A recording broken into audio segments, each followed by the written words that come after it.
السلام علیکم لسنرز، کیسے ہیں آپ سب؟ امید ہے کہ آپ خیر خیریت سے ہوں گے اور اپنے اپنے گھروں میں خوش اور مطمئن ہوں گے۔ بغیر ڈیلے کیے چلیے آئیے بڑھتے ہیں اگلی ایپیسوڈ کی جانب۔ ناول بچپن کا دسمبر از ہاشم ندیم۔ پہلا دور، پہلا کش۔ اس دن سینما والے واقعے کے بعد ہم سب نے بہت دن تک ڈر کے مارے محلے سے باہر قدم نہیں رکھا۔ میں وجو آپی سے بھی کترایا سا پھرتا رہا، حالانکہ ان کے درجنوں پیغامات آتے رہے کہ آ کر مل کر جاؤ، لیکن میں نے بھی جیسے کانوں میں سیسا ہی بھر لیا تھا۔ لیکن ایک عجیب بات یہ تھی کہ جب تک ہمارا فضلو بابا، بڑے بھیا یا امی میں سے کوئی بھی مجھے ان کے پیغامات پہنچاتا رہتا، میرے دل کو ایک اطمینان سا رہتا، اور جس دن ان کی طرف سے کوئی پیغام نہ ملتا، میرے دل کو ایک عجیب سی بے چینی لاحق ہو جاتی۔ ایسے لگتا تھا جیسے دل کے بیچوں بیچ کسی نے کوئی سوئی سی گاڑ دی ہو، اور میری یہ کیفیت اس وقت تک قائم رہتی جب تک کسی جانب سے وجو آپی کا پھر سے بلاوا نہ آ جاتا۔ اور پھر یہ کشمکش بھی زیادہ دیر تک قائم نہیں رہ سکی۔ وجو آپی کو میرے سبھی ٹھکانوں اور نظام الاوقات کا اچھی طرح پتہ تھا۔ اس روز استانی خالہ نے جانے کیوں مجھے سب سے آخر میں سبق سنانے کا کہہ دیا تھا، شاید اس لیے کہ آج کل میں کچھ دیر سے سبق لینے کے لیے جا رہا تھا۔ معمول کے مطابق پہلے سب بچے اپنا سبق یاد کر لیتے، اور پھر جس ترتیب سے بچے سبق لینے کے لیے آئے ہوئے ہوتے تھے، اسی ترتیب سے ایک ایک کر کے وہ استانی خالہ کو سبق سناتے جاتے اور ان کو چھٹی ملتی جاتی۔ تقریباً سبھی بچے اپنا سبق سنا کر جا چکے تھے۔ صرف میں اور محلے کی 2 لڑکیاں رہ گئی تھیں جن کا سبق سنانا بھی باقی تھا۔ ان میں سے ایک آمنہ تھی، جسے ہم سب لڑکے بھوری چڑیل کہہ کر چڑھاتے تھے، لہٰذا اس کے بھورے بال ہمیشہ مٹی سے بھرے ہوئے ہوتے اور کچھ اس طرح بکھرے ہوئے ہوتے جیسے کوئی ان میں ہوا بھر گیا ہو، یا پھر کسی شریر بچے نے اس کے بالوں کے بیچ میں پٹاخہ پھوڑ دیا ہو۔ دوسری پٹر پٹر بولنے والی پروین تھی، جس کے بال اس کی اماں اس قدر کس کے باندھتی تھی کہ اس کی بھویں تک کھنچ جاتی تھی اور ماتھے تک جا پہنچتی تھی۔ ہم سب اسے چلاکو ماسی کہہ کر پکارتے تھے۔ استانی خالہ جانے کن کاموں میں الجھی ہوئی تھی کہ انہیں ہم سب سے سبق سننے کا وقت ہی نہیں مل پا رہا تھا، لہٰذا اندر کمرے میں ان کے چند مہمان آئے ہوئے تھے اور وہ ان کی مہمانداری میں مصروف ہو گئی تھی۔ ہم تینوں برآمدے میں بیٹھے ہوئے تھے اور ان کی آواز کے منتظر تھے کہ کب وہ ہمیں چھٹی کرنے کی نوید سناتی ہیں۔ اتنے میں کسی کے قدموں کی نازک سی آہٹ ہوئی۔ میں نے چونک کر سر اٹھایا تو میرا سانس اور میری دھڑکنیں جیسے رک سی گئی۔ وجو آپی اب باقاعدہ بڑی چادر لے کر گھر سے نکلتی تھی، اور اس وقت وہ اسی بڑی سی کالی چادر کو اوڑھے ہوئے تھی جس کے کناروں پر سفید لیس اور پھول کڑے ہوئے تھے۔ اس کالے نقاب میں ان کا چہرہ نور سے یوں دمک رہا تھا جیسے کسی نے مہتاب کا کوئی ٹکڑا اس کالی ابا کے اندر چھپا رکھا ہو۔ سچ پوچھئے تو میں واقعی اپنی سدھ بُدھ ہی کھو بیٹھا تھا۔ وہ اتنی خاموش اور دبے پاؤں ہمارے سر پر آن پہنچی تھی کہ آمنہ اور پروین کو بھی ان کے آنے کی خبر نہ ہوئی تھی۔ وہ وہیں میرے پاس ہی زمین پر پڑی استانی خالہ کی چوکی کھینچ کر بیٹھ گئی۔ میں نے جلدی سے سر جھکا لیا اور یوں ظاہر کرنے کی کوشش کرنے لگا جیسے میں سبق یاد کرنے میں بے حد مگن ہوں۔ وجو ابھی کچھ دیر تک یوں ہی میری جانب دیکھتی رہی اور پھر ہولے سے بولی، آدی ابھی تک ناراض ہو؟ میں نے مزید سر جھکا لیا۔ دراصل میرے اندر ہمیشہ سے ایک کمزوری تھی کہ اگر کوئی مجھے منانے کی کوشش کرتا، یا جس کسی سے مجھے بہت شکایت ہوتی اور وہ مجھے منانے کی کوشش کرتا، تو فوراً میری آنکھوں میں آنسو آ جاتے تھے، اور مجھے ان 2 موٹے موٹے آنسوؤں کو چھپانے کے لیے ہمیشہ لوگوں سے اپنا چہرہ چھپانا پڑتا تھا، کیونکہ مجھے کسی کے سامنے رونے سے بھی بہت شرم آتی تھی۔ اس وقت بھی میری جان کے دشمن وہی 2 آنسو ایک ہی لمحے میں میری آنکھوں میں جھلک آئے، اور وجو آپی سے اپنی حالت چھپانے کے لیے مجھے مستقل سر جھکائے رکھنا پڑا تھا۔ انہوں نے پھر دھیرے سے پوچھا، مجھ سے بات نہیں کرو گے آدی؟ جانے کیسے بے حد ضبط کے باوجود میری ہلکی سی مدھم سسکی نکل ہی آئی، اور وجو آپی نے جلدی سے اپنی ہتھیلی سے میرا چہرہ اوپر کیا۔ وہ میرا آنسو دیکھ کر خود بھی پریشان ہو کر روحانسی سی ہو گئیں، اور جلدی سے اپنے دوپٹے سے میری آنکھیں پونچھ کر بولیں، ارے یہ کیا، ایسے نہیں روتے، آدی تو بہت بہادر ہے نا۔ میں نے جلدی سے خود پر قابو پانے کی کوشش کی، کیونکہ پروین اور آمنہ کے سامنے میں رونا نہیں چاہتا تھا، لیکن وجو آپی سے میں نے ابھی تک نظریں بھی نہیں ملائی تھیں۔ وجو آپی نے میرے ہاتھ اپنے ہاتھوں میں تھام لیے اور دھیرے سے پوچھا، اپنی دوست کو معاف نہیں کرو گے عادی؟ ایسے موقعوں پر وہ ہمیشہ اتنی معصوم اور اپنی الماری میں رکھی اس گڑیا کی طرح شکل بنا کر اپنی آنکھیں پٹپٹاتی تھی، جسے دیکھ کر ہمیشہ میری ہنسی چھوٹ جاتی تھی۔ وجو آپی کو اچھی طرح سے پتہ تھا کہ چاہے میں کتنا ہی اداس کیوں نہ ہوں، مجھے ہنسانے کا یہی سب سے کارآمد اور آزمودہ نسخہ ہوتا تھا۔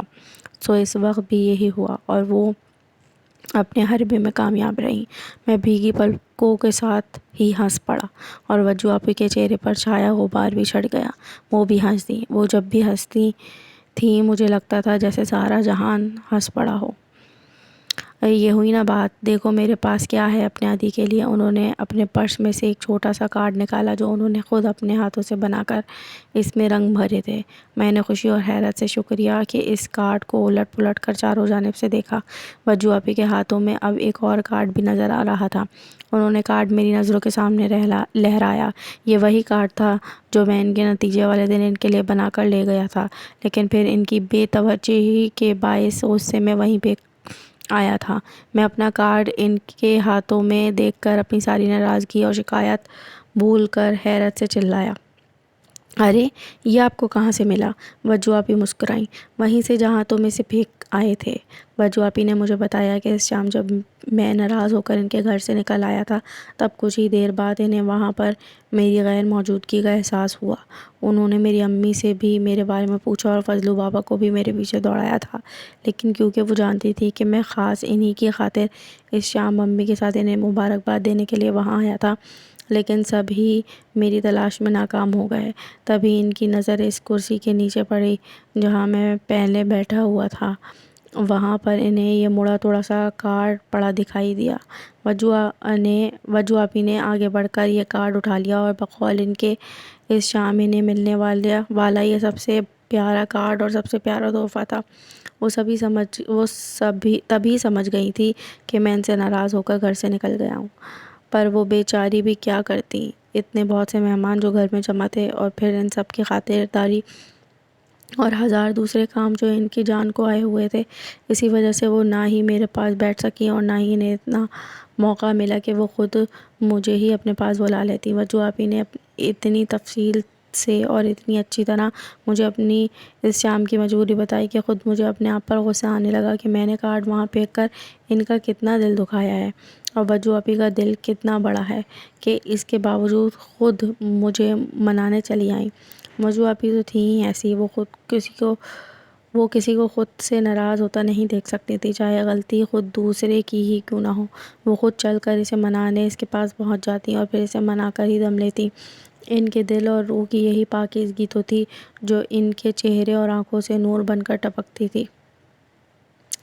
وہ شام میری زندگی کی حسین ترین شاموں میں سے تھی۔ وجو آپی بہت دیر تک میرے ساتھ وہیں برآمدے میں بیٹھی رہیں۔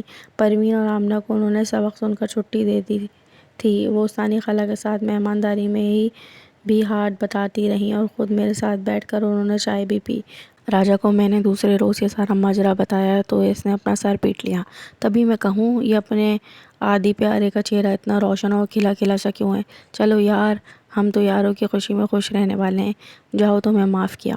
راجا اچھی طرح جانتا تھا کہ میری جان وجو آپی میں اٹکی رہتی ہے اور میں زیادہ عرصے تک اپنے اس کچے وعدے پر قائم نہیں رہ سکوں گا جو میں نے اپنے سارے دوستوں کے سامنے وجو آپی سے نہ ملنے کے بارے میں کیا تھا۔ لیکن راجا کی سب سے اچھی عادت یہی تھی کہ وہ مجھے میرے ٹوٹے ہوئے ارادے اور توڑے ہوئے وعدے یاد دلا کر کبھی شرمندہ نہیں کرتا تھا۔ وجو آپی 12ویں پاس کر کے 13ویں میں لڑکیوں کے بڑے کالج میں پہنچ گئیں اور ہم سب 4تھی سے 5ویں میں آ گئے۔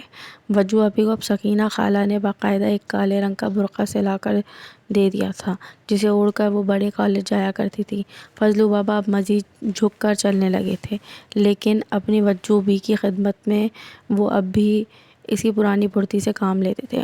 انہی دنوں ہمارے محلے میں ایک نیا خاندان تازہ آ کر بسا تھا، جس میں ہماری عمر کا ایک لڑکا بھی شامل تھا، جس کا نام تو اقبال تھا لیکن سب اسے پیار سے بالا کہتے تھے۔ بالے کے ابا کا پنجاب سے یہاں تبادلہ ہوا تھا اور ان کی ڈیوٹی بھی میرے اور راجا کے ابا کے محکمے میں انہی کے ساتھ لگائی گئی تھی۔ بالے کے ابا کریم نے بالے کو بھی ہمارے ہی اسکول میں 5ویں میں داخلہ دلا دیا تھا۔ بالا دیکھنے میں ہم سب سے بہت بڑا لگتا تھا۔ بعد میں پتہ چلا کہ اسے ایک کلاس میں 2 سال لگانے کی عادت ہے، لہٰذا وہ اب تک 8ویں کے بجائے 5ویں میں ہی ٹکا ہوا تھا۔ بالے کا ایک بڑا بھائی اکرم اور ایک بڑی بہن گڈی بھی تھی، جسے وجو آپی کے ساتھ لڑکیوں کے بڑے کالج میں داخلہ لے لیا تھا۔ اکرم، جسے گھر میں سب اکو کہتے تھے، بہن بھائیوں میں سب سے بڑا تھا اور نکما ہونے کے باعث بمشکل 10ویں ہی کچی پکی پاس کر پایا تھا۔ بقول میرے ابا کے اس کے انداز ہی خاص لوفروں والے تھے۔ اکو سارا دن محلے میں کھڑا سگریٹ پہ سگریٹ پھونکتا رہتا تھا اور آتی جاتی لڑکیوں کو غور سے دیکھتا اور زیر لب مسکرائے جاتا۔ پنجاب سے تبادلے سے پہلے اس کے ابا نے اسے کسی فرنیچر والے کی دکان پر کام سیکھنے کے لیے بٹھا دیا تھا اور اب تو اسے فرنیچر کا کام کرتے اور رندہ چلاتے ہوئے بھی 5 سال سے اوپر کا عرصہ ہو چکا تھا۔ چھوٹی عمر سے آری اور رندے چلا کر اس کے ہاتھ بھی کسی بڑی اور بھدی قسم کی سخت لکڑی کے بنے ہوئے معلوم ہوتے تھے۔ وہ آج کل یہاں ہمارے شہر میں بھی اپنی لکڑی کا کام بڑھانے کے لیے کسی دکان کی تلاش میں تھا، لیکن فی الحال اسے کامیابی نصیب نہیں ہوئی تھی۔ طاہر بھائی کی ڈاکٹری کی پڑھائی اپنے تیسرے سال میں تھی اور اب انہیں مکمل ڈاکٹر بننے کے لیے صرف 2 سال مزید درکار تھے۔ جب ہم صبح سویرے اپنے بستے اپنے گلوں میں لٹکائے گھر سے اسکول کے لیے نکل رہے ہوتے تھے، تب اکثر طاہر بھائی پر میری نظر پڑتی تھی۔ وہ اپنے گلے میں ڈاکٹروں والا آلہ لٹکائے اور بازو پر اپنا سفید کوٹ ڈالے، بابوں والی پینٹ شرٹ پہنے اپنے میڈیکل کالج کی بس کے انتظار میں کھڑے نظر آتے تھے۔ کچھ ٹھیک یہی وہ وقت تھا، صبح کا وقت تھا، جب وجو آپی فضلو بابا کے ساتھ اپنے گھر سے تانگے کا ہارن سن کر نکلا کرتی تھی۔ فضلو بابا وجو آپی کو تانگے میں سوار کروا کر اور ان کا خوبصورت سا بیگ جو انہوں نے اپنے ہاتھوں سے کاڑھا تھا ان کے حوالے کر کے دھیرے دھیرے چلتے ہوئے تانگے کو گیٹ تک رخصت کرنے آتے تھے۔ ایسے میں عام طور پر ان کی طاہر بھائی سے بھی ملاقات ہو جاتی، جنہیں اب فضلو بابا احترام سے ڈاکٹر صاحب کے نام سے بلاتے تھے۔ یہاں وجو آپی کا تانگا محلے کے گیٹ سے نکلتا، وہاں طاہر بھائی کی بس بڑی سڑک کا موڑ کاٹ کر ہمارے گیٹ کے پاس رکتی اور یہاں ہم محلے کے بچے شور مچاتے اور کودتے پھاندتے محلے کے گیٹ سے اپنے اسکول کے لیے باہر نکلتے۔ میرا وہ دن انتہائی بے چین اور افسردہ گزرتا جب کبھی میں گیٹ سے نکلتے ہوئے وجو آپی کی چہرے کے آدھے نقاب سے جھانکتی بڑی بڑی کالی اور جھکی نگاہوں کو طاہر بھائی کی اٹھتی ہوئی نگاہوں سے ملتے پاتا۔ ساری رات میری یہی دعا مانگتے گزر جاتی کہ خدا کرے کہ کل طاہر بھائی کی بس جلدی آ جائے یا پھر وجو آپی کا تانگا طاہر بھائی کے گیٹ پر آنے سے پہلے ہی وہاں سے گزر جائے۔ لیکن ظاہر ہے کہ ہر روز میری دعا قبولیت کا شرف بھی نہیں پا سکتی تھی اور ہر تیسرے چوتھے روز وجو آپی اور طاہر بھائی کی نظروں کے ملاپ کا یہ اتفاق سرزد ہو ہی جاتا تھا۔ رفتہ رفتہ مجھے احساس ہونے لگا کہ طاہر بھائی کی بس کی اوقات بھی وجو آپی کے تانگے کی روانگی سے متصل ہیں۔ بہت عرصے بعد مجھ پر یہ عہدہ کھلا کہ میڈیکل کالج والوں کی ایک ہی رنگ اور ایک ہی حلیے کی 3-4 بسیں ہوتی ہیں جو مختلف اوقات میں چلا کرتی ہیں۔ بہرحال اس وقت مجھے بس کے اوقات کار سے زیادہ اس بات کی فکر ہوتی تھی کہ صبح سویرے میرے دل پر بجلی گرانے والا نظروں کا یہ تصادم کسی نہ کسی طرح ٹل جائے۔ وہ بھی میرے لیے ایک ایسا ہی بوجھل اور بے حد اداس دن تھا، کیونکہ صبح اسکول کے لیے آتے ہوئے محلے کے گیٹ پر میں نے یہ تصادم ہوتے ہوئے دیکھ لیا تھا۔ وجو آپی کی نگاہ جیسے ہی طاہر بھائی سے ٹکرائی، انہوں نے فوراً اپنی نظریں جھکا لی تھیں، لیکن طاہر بھائی کی نگاہوں نے وجو آپی کی نظروں کا تا حد نگاہ تعاقب کیا۔ میں نے طاہر بھائی کو اپنا کالر ٹھیک کرنے کے بہانے دھیرے سے اپنا ہاتھ اٹھاتے بھی دیکھا، اور اگر میں نے راجا سے ان معاملات کے بارے میں مکمل تفصیلات نہ لے رکھی ہوتیں تو مجھے کبھی پتہ نہ چلتا کہ سلام پیش کرنے کا ایک آزمودہ طریقہ ہے۔ طاہر بھائی کے ہاتھ کالر تک لے جاتے ہی وجو آپی نے فوراً اپنی پلکیں جھکا لی تھی، لیکن ان کے جسم کا سارا خون گلابی رنگ میں تبدیل ہو کر ان کے چہرے پر سمٹ آیا تھا، جبکہ یہ سارا ماجرا دیکھنے کے بعد خود میرے اپنے چہرے کا ہر رنگ صرف اسی ایک لمحے کے وقفے میں ہی نہ جانے کہاں غائب ہو گیا تھا۔ میں نے ایک لمبی سی سانس بھری اور دل ہی دل میں خود سے کہا، تو معاملہ یہاں تک پہنچ گیا ہے، اب تو اس کے بارے میں سنجیدگی سے کچھ نہ کچھ سوچنا ہی پڑے گا۔ اس دن میرا من کسی بھی کام میں نہیں لگ رہا تھا، اسکول میں بھی سارا دن بوجھل سا رہا تھا۔ راجا نے کئی بار مجھ سے پوچھنے کی کوشش کی، لیکن میں اسے بھی ٹال گیا۔ شام کو ہم دونوں ثانی خالہ کے گھر سے باہر نکلے تو بالے سے ہمارا ٹکراؤ ہو گیا۔ وہ کچھ جلدی میں لگ رہا تھا۔ راجا نے اسے آواز لگائی تو اس نے ہمیں بھی اپنے پیچھے آنے کا اشارہ کیا اور جلدی سے محلے کے چھوٹے میدان کے پچھواڑے بنے کوارٹرز کی پچھلی جانب بڑھ گیا۔ دور محلے کے کچھ بچے شام کی سردی سے بچنے کے لیے ٹین کے ایک کنستر میں، جس کے اطراف اور کناروں پر بہت سے چھوٹے چھوٹے سوراخ کیے گئے تھے، سلگتے ہوئے انگارے ڈال کر اس ڈبے کو ایک مضبوط بندھی تار سے پکڑ کر ہوا میں خوب زور زور سے گول چکر دے رہے تھے۔ ان سوراخوں سے ہوا ٹین کے کنستر میں داخل ہوتی تو انگارے سلگ کر آگ پکڑ لیتے تھے اور بچے جلدی سے ٹین کے کنستر کے گرد جمع ہو کر اس آگ سے اپنے ہاتھ سینکنے لگتے تھے۔ بالا ان بچوں کے ہجوم سے ذرا ایک طرف ہو کر دیوار سے لگ کر بیٹھ گیا اور مجھے اور راجا کو بھی اس نے وہیں اپنے سامنے بیٹھنے کا اشارہ کیا۔ بالے کے اس مشکوک انداز نے ہمیں بھی تجسس میں ڈال دیا۔ ہمارے بیٹھتے ہی اس نے سرگوشی میں ہم سے پوچھا، کبھی کش لگایا ہے؟ میں نے اور راجا نے پہلے ایک دوسرے کی طرف دیکھا اور پھر حیرت سے پوچھا، کیسا کش؟ بالے نے اپنی جیب سے ایک مڑا تھوڑا سا سگریٹ نکال کر ہماری آنکھوں کے سامنے لہرایا، اس کا کش۔ میں اور راجا سگریٹ دیکھ کر یوں اچھلے جیسے بالے کے ہاتھ میں سگریٹ نہ ہو، کوئی سپولیا ہو جسے وہ اچانک ہمارے سامنے لہرا بیٹھا ہو۔ ہم دونوں بے اختیار چلائے، سگریٹ؟ بالے نے جلدی سے اپنے ہونٹوں پر انگلی رکھ کر ہمیں غصے سے گھورا اور آہستہ سے ڈانٹتے ہوئے بولا، چپ، مرواؤ گے کیا؟ کیا اس سے پہلے کبھی سگریٹ نہیں دیکھا؟ راجا نے حیرت سے بالے کی جانب ایسے دیکھا جیسے وہ کسی اور ہی دنیا کی مخلوق ہو۔ تم سگریٹ پیتے ہو؟ بالے نے حسرت سے ایک آہ بھری، روز ایسی عیاشی کرنے کا موقع ہی کہاں ملتا ہے یار، کبھی کبھار اکو بھائی کی ڈبیا میں سے اڑا لیتا ہوں، آج بھی ان کی ڈبیا میں آخری یہی بچی تھی، وہ صبح گھر پر ہی بھول گئے تھے، مجھے موقع ملا تو میں اڑا لایا۔ بالے نے جیب سے کیمیکل سگریٹ کی ایک ڈبیا نکالی جو سگریٹ کے ادھ جلے ٹوٹوں سے بھری ہوئی تھی۔ اس نے اپنے سگریٹ ماچس نکال کے سلگایا اور خاص لوفروں کے انداز میں اس نے ایک لمبا سا کش لیا اور دھواں ہمارے چہروں پر بکھیر دیا۔ میری تو آنکھیں جلنے لگ گئی۔ بالے نے ایک دو اور کش لیے۔ میں اور راجا کے سامنے بیٹھے اسے اس طرح دیکھ رہے تھے جیسے جیل میں عادی اور چھوٹے موٹے مجرم اپنے گرد اور بڑے استاد کو دیکھتے ہیں۔ بالے نے سگریٹ ہماری طرف بڑھایا، کش لگاؤ گے؟ میں نے اور راجا نے ہچکچاتے ہوئے ایک دوسرے کی جانب دیکھا۔ بالے نے ہمارا حوصلہ بڑھایا، لگا لو یار، ایک کش سے کچھ نہیں ہوتا، یہ مردوں کے پینے کی چیز ہے۔ پہلے راجا نے ڈرتے ڈرتے سگریٹ ہاتھ میں اس طرح پکڑا جیسے وہ سگریٹ نہیں بلکہ پورا کا پورا ایک جلتا انگارہ ہو۔ بالے نے ایک دوسرا ٹوٹا سلگا کر میرے ہاتھ میں بھی تھما دیا۔ میں نے اور راجا نے ایک دوسرے کی جانب دیکھے بغیر ایک دو تین کہا اور سگریٹ ہونٹوں سے لگا لی۔ جیسے یہ دھواں میرے حلق سے نیچے گیا مجھے یوں لگا جیسے میرے حلق میں کانٹوں سے بھرا تلخ اور شدید چبھتا ہوا کوئی گولا آن پھنسا ہو۔ میرے اور راجا دونوں کے گلے میں دھوئیں کا پھندا اٹک گیا اور ہم دونوں کا کھانس کھانس کر برا حال ہو گیا۔ میری آنکھوں سے تو یوں پانی بہہ رہا تھا جیسے کسی دریا کا بند ٹوٹ گیا ہو۔ راجا کا حال بھی بہت برا تھا۔ بالآخر ہم دونوں کی حالت دیکھ کر ہنس ہنس کر لوٹ پوٹ ہو رہا تھا۔ یہ میری اور راجا کی زندگی کا پہلا کش تھا۔ مجھے اسی دن سے سگریٹ سے شدید نفرت ہو گئی تھی۔ میں حیران تھا کہ یہ وہ چیز ہے جس سے یہ سارے بڑے مزے لے کر پیتے تھے۔ اس کش کی کڑواہٹ، تلخی اور عجیب سی جلتی ہوئی بو نے میری روح تک دھوئیں سے بھر دی تھی۔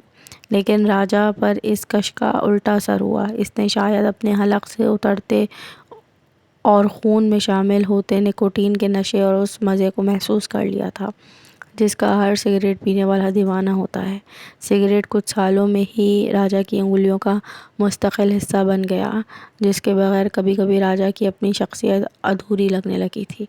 میں نے بہت بعد میں کہیں پڑھا تھا کہ سگریٹ کے ایک کونے پر ایک سلگتا ہوا انگارہ اور دوسرے کونے پر ایک احمق ہوتا ہے۔ میرا دوست راجا بھی اسی دن سے ان احمقوں کی فہرست میں شامل ہو گیا تھا۔ افسوس میں یہ حماقت دوبارہ کبھی نہ کر سکا۔ اگلی ایپیسوڈ کے لیے جڑے رہیے۔ شکریہ۔